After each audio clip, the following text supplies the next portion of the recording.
دائی کو اپنا دروازہ اپنا مشن نہیں چھوڑنا چاہیے. اس لیے لا یخافون لومۃ لائم کا ایک مطلب یہ بھی ہے کہ جب مسئلہ حق بیان ہوگا تو کئی قسم کے کتے بھونکنا شروع ہوں گے. کوئی وہ کتے ہوں گے جن کو آپ نے اپنے ہاتھوں سے روٹی کھلائی ہوگی، اپنے پلے ہوئے کتے، وہ بھی اوں اوں کریں گے. اور کوئی مخالف کیمپ سے، کوئی اپنوں سے، لیکن دائی اگر مخلص ہے تو ان کتوں کا پیچھا نہیں کرتا، اپنے مشن کی حفاظت کرتا ہے. ہاں، جو کتا بھاگ کے پاؤں کے نیچے آ جائے اس کو رگڑ دے، اور دور سے اوں اوں کرنے والے وہ اپنے مقام پہ رہے. لا یخافون لومۃ لائم. دوسرا، فیس کا طالبگار نہ ہو. ہر داعی حق نے یہ اعلان کیا لا اسألکم علیہ اجرا، اس دعوت پر کوئی اجر نہیں مانگتا. یہ بتانے کا کیا مقصد تھا کہ میری دعوت صرف اللہ کے لیے ہے. ان اجری الا علی اللہ، میری مزدوری کس کے ذمہ ہے؟ اللہ کے لیے، اللہ کے ذمہ ہے. میں تم سے اجر نہیں مانگتا. جو آج دعوت کے نام پہ تجارت بن گئی، اور خطیب دعوت بھی نہیں، کیونکہ دعوت تو ہے دعوت توحید. اگر توحید کا مسئلہ نہیں وہ دعوت کیسی؟ انبیاء کی دعوت توحید ہے. اور یہ 2 گھنٹے 3 گھنٹے لطیفے، گپیں اور راگڑیاں ہیں. وہ جو دوسرے لوگ تھے فنکار، پرانے زمانے میں ان کو کہتے تھے کنجر. آج کل وہ ہے فنکار اور گلوکار. تو انہوں نے مذہبی موسیقی شروع کی کہ قرآن پاک کو پڑھتے ہیں گانے بجانے والوں کی طرز پہ. نبی کریم صلی اللہ علیہ وسلم نے اس کی پیشین گوئی کی. آپ نے فرمایا کہ اقرأ القرآن، قرآن پاک پڑھو عرب کے لہجوں پر. اور فرمایا ایک زمانہ آئے گا ایسے خطیب پیدا ہوں گے، ایسے مقرر، یرجعون القرآن ترجیع الغنا، وہ گانے بجانے کی طرز پہ قرآن پڑھیں گے، کنجروں کی طرزوں پہ وہ قرآن پڑھیں گے، اور ساری راگڑیوں کی طرز پہ وہ قرآن لائیں گے، اور نوحہ پڑھنے والوں کی طرز پہ. قلوبہم مفتونہ، فرمایا ان کے دل فتنے سے لبریز ہوں گے، فتنوں سے بھرے ہوں گے. تخرج منہم الفتنہ وتعود فیہم، انہی کے اندر سے فتنے نکلیں گے اور ان کے اندر فتنے لوٹیں گے. آج اگر یہ حدیث کو سامنے رکھا جائے تو 95% دین کا ستیہ ناش کرنے والے یہی مذہبی موسیقار ہیں. مذہبی موسیقار جنہوں نے قرآن کو ذریعہ تجارت بنایا، اور فیسیں اور سارا کچھ ان کی یہ تجارت چل رہی ہے. اور مسلمان قوم انہوں نے وہ دوسرے چھوڑ دیے تو یہ مذہبی موسیقی شروع کر دی. نہ مسئلے کا پتہ، نہ قرآن کا پتہ. اور آج کل تو جناب جو صحیح کسی بڑے کنجر کی سر لگائے اس کو کہتے ہیں یہ بڑا علامہ اور بڑا شیخ التفسیر ہے. تو صرف یہ پورا دین برباد کیا. تو خیر، دائی وہ ہوگا، سچے دائی کو پہچانو اور فراڈیوں کو بھی پہچانو. سچے دائی کی علامت ہے لا اسالکم علیہ اجرا. وہ دعوت کو تجارت نہیں بناتا، دعوت کو ذریعہ کاروبار نہیں بناتا، اور دعوت بھی کس کی دیتا ہے؟ خالص مسئلہ توحید کی. پھر لگن اور ذوق دعوت کا، وہ ذرا دیکھو اس دائی، پہلا دائی ہے اور کہتے ہیں قال رب انی دعوت قومی لیلا و نہارا، اے میرے پروردگار میں نے رات کو بھی دعوت دی، دن کو بھی دعوت دی، وما فلم یزدہم دعائی الا فرارا، میں ان کو دعوت دیتا رہا اور یہ دعوت سن کے اور زیادہ بھاگتے رہے، فرارا بھاگتے رہے. اب ذرا آپ اندازہ کریں، پیغمبر دعوت دے رہا ہو رات کو بھی دن کو بھی، اور پیغمبر کی دعوت سننے والے فلم یزدہم دعائی الا فرارا، وہ اور بھاگ رہے ہوں. اللہ کا پیغمبر پیچھے ہو اور کہتے ہیں بِإِنِّي كُلَّمَا دَعَوْتُهُمْ لِتَغْفِرَ لَهُمْ، یا اللہ جب بھی میں نے ان کو دعوت دی، اور میری دعوت کا مقصد کیا تھا کہ یہ بخشش کے قابل بن جائے، یہ تیری بخشش کے قابل بن جائیں، تو ان کو بخش دے. انہوں نے کیا کیا؟ جعلوا اصابعهم فی آذانہم واستغشوا ثیابہم، انہوں نے اپنی انگلیاں اپنے کانوں میں دے ڈالی. اصابع ذکر کیا، حالانکہ انگلی کے یہ پورے جاتے ہیں کانوں میں. قرآن مقدس بتانا یہ چاہتا ہے انہوں نے تو اتنی کوشش کی کہ پوری انگلی کانوں میں چلی جائے، لیکن وہ تو جا نہیں سکتی تھی. داعی حق کی آواز سے اتنی نفرت ہے، آواز سے نفرت ہے کہ اس کی آواز میرے کانوں میں نہ پڑے. لیکن دائی پھر بھی لگا ہے وَاسْتَغْشَوْا ثِيَابَهُمْ، انہوں نے مجھے دیکھ کر اپنے آپ کو کپڑوں میں لپیٹ لیا، اوپر کپڑے کر لیے، اندر لپٹ گئے. دائی حق کی شکل دیکھنا گوارا نہیں کرتے، اس کے سامنے آنا گوارا نہیں کرتے. وَأَسَرُّوا، اور بڑے اڑ گئے اسی پر. وَاسْتَكْبَرُوا اسْتِكْبَارًا، بڑیا گالیاں نکالی، بڑا تکبر کیا، اور ایسا تکبر کیا استکباراً، فتوے بھی، گالیاں بھی، میرے خلاف نفرتیں بھی. ثم انی، یا اللہ پھر بھی میں نے چپ نہیں کی، اس کے ہوتے ہوئے پھر بھی چپ نہیں کی. ثم انی دعوتہم جہارا، آپ یہ ہر دائی کو پڑھنا چاہیے.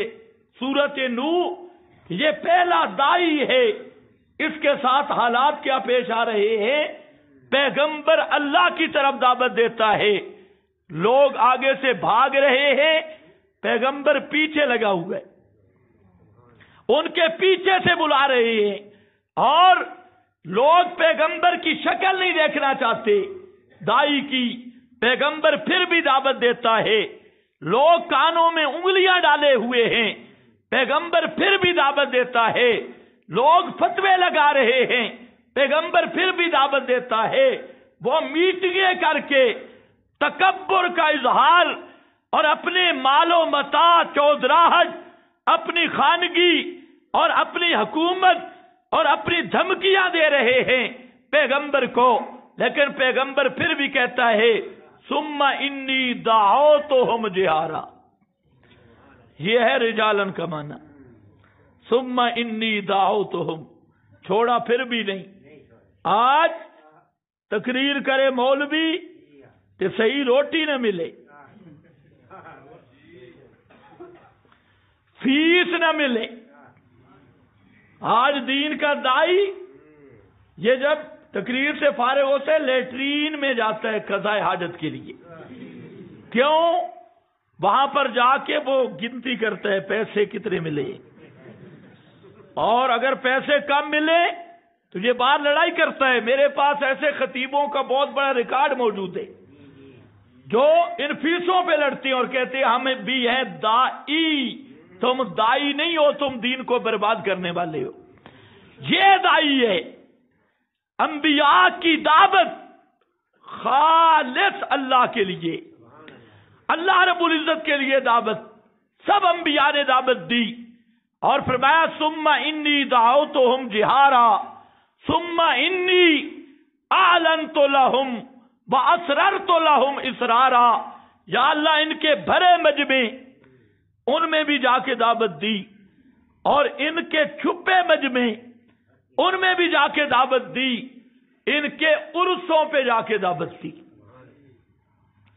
یہ کام کیا ہے ہمارے بزرگوں نے، یہ کام کسی نے نہیں کیا۔ سیال شریف کے عرس پہ مولانا حسین علی پہنچ گئے، سیال کا عرس تھا، ان کا مشرکوں کا میلہ لگا ہوا تھا، مولانا حسین علی صاحب رحمت اللہ علیہ وہاں پہنچے، اور وہاں مزار کے سامنے کھڑے ہو کر شروع کیا قل لا یعلم من فی السماوات والارض الغیب الا اللہ، کہ ہر غیب کو جاننے والا صرف اللہ، لہو دعوت الحق، یہ بابا نہیں سنتا، سننے والا صرف اللہ، ان کو تم پکارو گے تم سے بڑا مشرک کوئی نہیں۔ یہ اب وہاں سیال شریف کے عرس پہ مولانا حسین علی دعوت دے رہے ہیں، وہاں پر سارے مولوی بھاگے، جو بڑا سیال کا پیر تھا اس کو کہا کہ وہاں بچرا والا وہابی تو جہاں پہنچا ہے، وہ تو وہاں، اس نے کہا کیا کر رہا ہے، اس نے کہا اس نے تو تقریر شروع کر دی ہے اور سارے لوگ اس کو سن رہے ہیں، لوگ خراب ہو جائیں گے، ان کی عقیدت خراب ہو جائے گی۔ تو پیر صاحب نے کہا شیخ الجامعہ کو بتاؤ، جو جامعہ کا بڑا شیخ الحدیث تھا، اس کو بتائے کہ وہ مولانا حسین علی سے جا کے مناظرہ کرے اور اس کو جہاں سے بھگائے۔ تو جب وہ گئے شیخ الجامعہ کے پاس تو اس نے کہا کہ وہ حسین علی پڑھ کیا رہا ہے، انہوں نے کہا جی پڑھتا تو قرآن ہے۔ تو وہ شیخ الجامعہ کہنے لگا پورے اس مجمع میں سب سے بڑا قرآن کا منکر آپ نے مجھے سمجھے،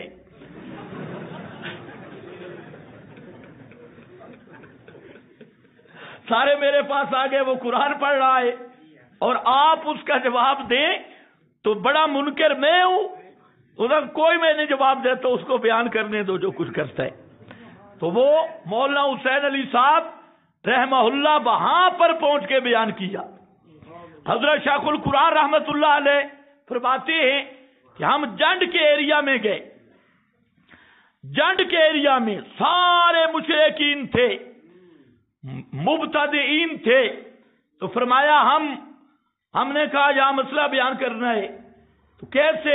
کہتے ہیں صبح کی نماز کے بعد وہ ذکر کرتے تھے، ہم چلے گئے نماز اپنی پڑھی اور سب میں گھس گئے، وہاں جا کے بیٹھ گئے، جب سارے بیٹھے تھے میں کھڑا ہو گیا، میں نے کہا کہ تھوڑی سی دین کی بات ہوگی، تو مسئلہ شروع کر دیا، سارے لوگ مخالف ہو گئے، سارے لوگ مار رہے تھے، بالآخر لوگ ساری ریفلیں لے کے آ گئے، لیکن شیخ کہتے ہم وہاں ایک مکان تھا اس کی چھت پہ چڑھ گئے، سید عنایت اللہ شاہ صاحب بھی تھے، میں بھی تھا، وہاں اس مکان کی چھت پہ ہم تھے، لوگ سارے نیچے تھے، وہاں پر ہم نے 3 گھنٹے بیان کیا چھت پہ کھڑے ہو کے۔ آج یہ دائی کہاں ہیں؟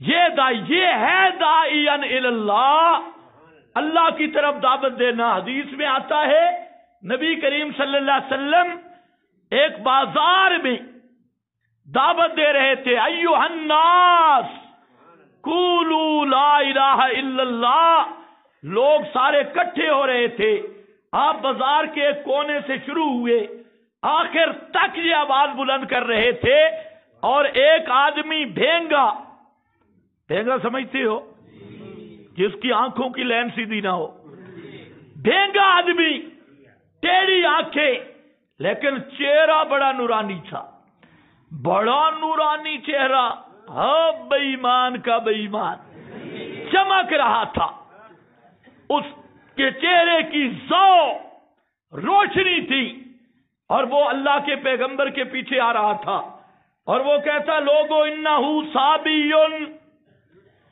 یہ اکابر کا منکر، انہو ساحر، اس کی بات نہ ماننا، یہ ساحر ہے،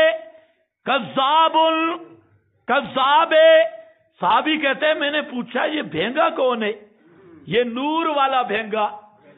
تو انہوں نے کہا یہ ابو لہب ہے، یہ آپ کا چچا ابو لہب۔ بازار میں دعوت ہو رہی ہے، ہر جگہ پہ ابو لہب پیچھے ہے۔ تو یہ سنت پوری کی ہمارے اکابر پہ اللہ کی رحمتیں ہوں۔ جگہ جگہ شیخ القرآن مولانا محمد طاہر رحمت اللہ تعالی علیہ وہ مزاروں پہ جا کے دعوت دی، بازاروں میں جا کے دعوت دی۔ اسی طرح سید رحمت اللہ شاہ صاحب بخاری، شیخ القرآن مولانا غلام اللہ خان، انہوں نے شرک کے اڈوں پہ جا کے دعوت دی اور ہر جگہ پہ پہنچے۔ تو اصل دائی وہ ہوتا ہے جو انبیاء کے مشن پہ چلنے والا۔ فرمایا ثم انی، پھر میں ان کو دعوت دیتا تھا، اعلنت لہم واسررت لہم، عام اعلان بھی کیا اور خصوصی دعوت، بیٹھکوں پہ جا کے دعوت وہ بھی دی، اور ہر طرح ان کو دعوت دی اور ان کو توحید کے فضائل بھی سنائے۔ اور وہ فضائل کیا تھے؟ فقلت، میں نے انہیں کہا استغفروا ربکم۔ استغفروا کا معنی اب تک جو شرک کیا اس سے توبہ کر لو، اب مسئلہ توحید مان لو۔ انہ کان غفارا، اگر 100 سال کی عمر گزر گئی شرک کرتے، 150 سال کی عمر گزر گئی شرک کرتے، آج شرک سے توبہ کر لو، اللہ سارے تمہارے گناہ معاف کر دے گا۔ انہ کان غفارا، سارے گناہ معاف۔ اور یہ وہ واحد مسئلہ توحید ہے جس کی بنیاد پر اللہ سارے گناہ معاف کر دیتے ہیں۔ یہ وہ نیکی ہے، یہ ترغیب دی، اور ساتھ یہ بھی بتایا کہ توحید کی برکتیں بھی بڑی ہوں گی۔ یرسل السماء علیکم مدرارا، برکات توحید بیان کی، توحید کے فضائل بیان کیے۔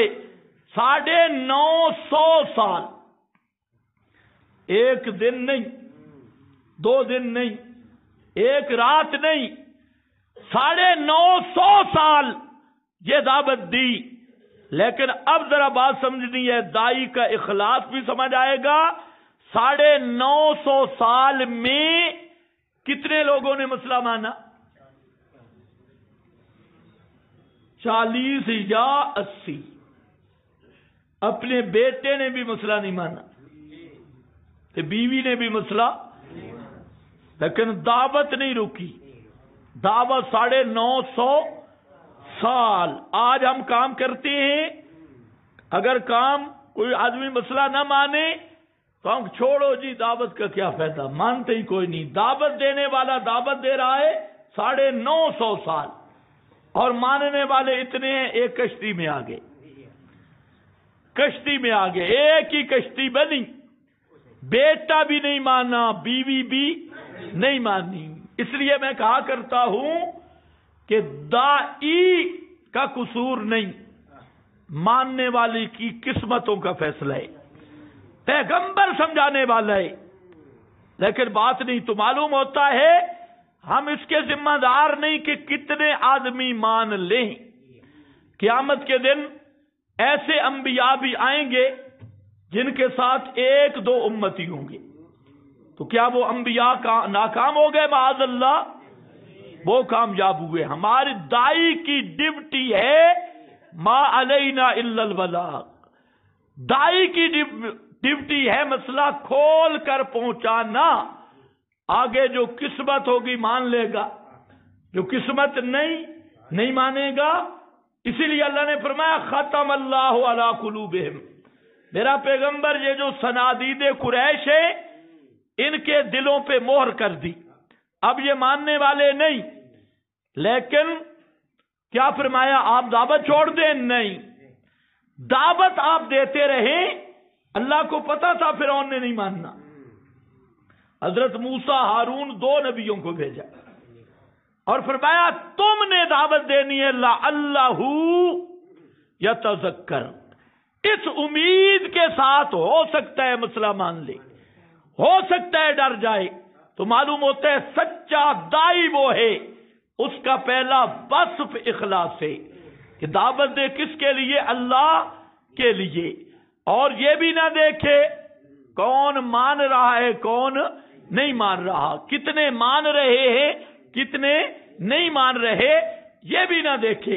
ہم ایک جگہ جیلم میں گئے، جیلم کے ایریا ہے، تو وہاں پر کچھ ساتھی تھے، وہ بالکل نو مسلم تھے، سادے سے ساتھی تھے۔ انہوں نے درس کا نہ اعلان کیا نہ کسی کو بتایا۔ میں جب گیا تو 25-30 آدمی تھے، چھوٹی سی مسجد تھی، اس میں بیٹھے تھے، حالانکہ اس کے اردا گرد بہت سارے ہمارے ساتھی ہیں۔ تو میں نے اس لڑکے سے پوچھا کہ آپ نے بتایا نہیں ساتھیوں کو؟ اس نے کہا جی ہم نے تو اپنے لیے درس رکھا ہے، ہم نے کسی کو نہیں بتایا، اور جہاں پر لوگ بڑے مخالف ہیں۔ خیر میرے ذہن میں بھی بات ہے کہ میں اتنا سفر کر کے آیا اور 25-30 آدمی بیٹھے ہیں، ایسے شیطان وسوسے ڈالتا ہے، یہ وسوسہ میرے ذہن میں بھی آیا۔ پھر مجھے یاد آیا کہ ہم لوگوں کو کیا بیان کرتے ہیں اور خود کیا سوچ رہا ہوں۔ میں نے وہاں درس شروع کیا، اللہ کے فضل سے 3 گھنٹے درس دیا۔ 3 گھنٹے کے بعد جتنے وہ 25-30 آدمی تھے، ان میں کچھ مشرک تھے، کچھ رافضی تھے، وہ سب کے سب اللہ کے فضل سے سب مسئلہ مان کے اٹھے۔ سب نے اعلان کیا کہ ہمیں آج مسئلہ سمجھ آ گیا، ہم شرک سے توبہ کرتے ہیں، رفض سے توبہ کرتے ہیں۔ ایک غیر مکلف تھا ان میں، وہ غیر مکلف تھوڑا بعد میں بات کرنے بیٹھ گیا، لیکن غیر مکلف نہیں مانا، رافضی بھی مان گئے، مشرک بھی مان گئے۔ اب میں نے سوچا کہ اگر میں ہزاروں کے مجمع میں گفتگو کرتا، وہ زیادہ فائدے مند تھی یا یہ 25-30 آدمیوں نے جو گفتگو کی ان میں بیٹھ کے، یہ زیادہ فائدہ مند ہے؟ اب ان کو اللہ نے مسئلے کی سمجھ دے دی، تو اس لیے دائی کو یہ نہیں سوچنا چاہیے۔ حضرت شیخ القرآن رحمت اللہ تعالی علیہ، ان کا ایک مرید تھا، بیمار ہو گیا، بڑے ہی بیمار رہا۔ آج کچھ گپیں آپ کو اس لیے سنا رہا ہوں کہ تقریریں 2 ہو چکی ہیں مجھ سے پہلے، تو میں نے تو تقریر نہیں کرنی تھی۔ تو حضرت شیخ رحمت اللہ علیہ، اس نے خط لکھا، اس نے کہا شیخ جی میں آپ کی تقریر سن کے مسلمان ہوا، اور آپ کی تقریر سننے کا مجھے بڑا شوق ہے، لیکن میں بیمار ہوں۔ پہلے تو کبھی جمعہ پڑھنے آتا تھا، اب نہیں آ سکتا، اور وہ تھا بھی گجراں والے سے بھی اوپر، کوئی دیہات تھا۔ شیخ نے خط پڑھا تو فوراً پنڈی سے روانہ ہو گیا اپنے اس مرید کے پاس۔ اس کا باپ کہتا ہے کہ میں باہر سے آیا تو بیٹھک میں شیخ القرآن کی آواز آ رہی تھی، اور جیسے وہ پورا جوش سے تقریر کر رہے ہوں، وہ تو نہ موبائلوں کا دور تھا نہ ٹیپوں کا دور تھا۔ تو کہتے میں حیران ہو گیا، میں نے کہا یا اللہ میرا دماغ ٹھیک ہے، مجھے شیخ کی آواز آ رہی ہے، اور وہ پورے اپنی طرز پہ اپنے جوش میں لگے ہوئے ہیں۔ کہتے ہیں میں اندر آیا اپنی بیٹھک میں، تو میرا وہ بیٹا تھا اور شیخ 2 آدمی تھے، اور شیخ اسی طرح تقریر کر رہے تھے جیسے ہزاروں کے مجمع میں کرتے ہیں، اس کو تقریر سنا رہے تھے۔ تو یہ ہوتا ہے دائی کا اخلاص، کہ دعوت لوگوں کے لیے نہیں، اتنا مجمع ہو میں دعوت دوں گا، اتنے لوگ ہوں، اتنا پروٹوکول ہو میں دعوت دوں گا، نہیں، دعوت ہوتی ہے کس کے لیے؟ اللہ کے لیے۔ اور ایک چیز آخری کہ دعوت کا نصاب کیا ہوگا؟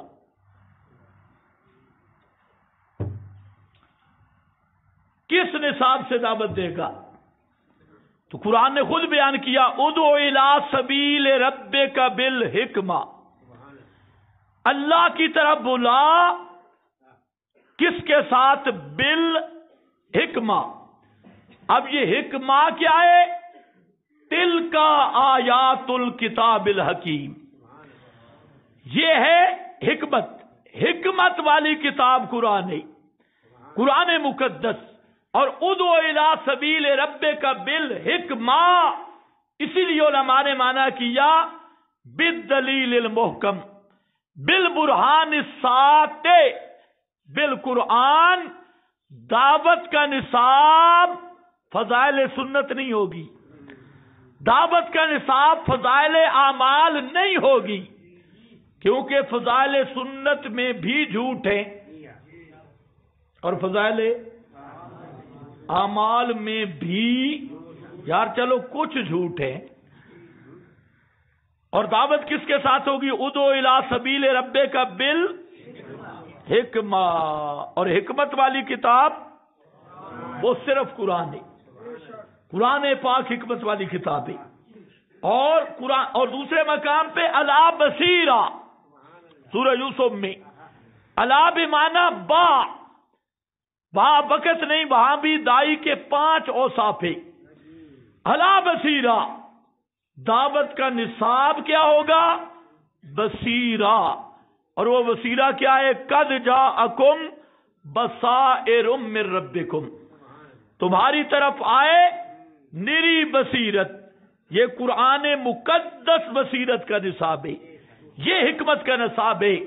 اس لیے لوگوں نے جہاں بھی گڑبڑ کی، حکمت کا معنی مداہنت، بصیرت کا معنی شیطانی اور کتمان۔ یہ بصیرت کا معنی قرآن، حکمت کا معنی قرآن، فہم قرآن اور خود قرآن۔ تو دعوت کا نصاب وہ قرآن ہوگا۔ دعوت کس کی ہوگی؟ خالص توحید کی، دعوت اللہ۔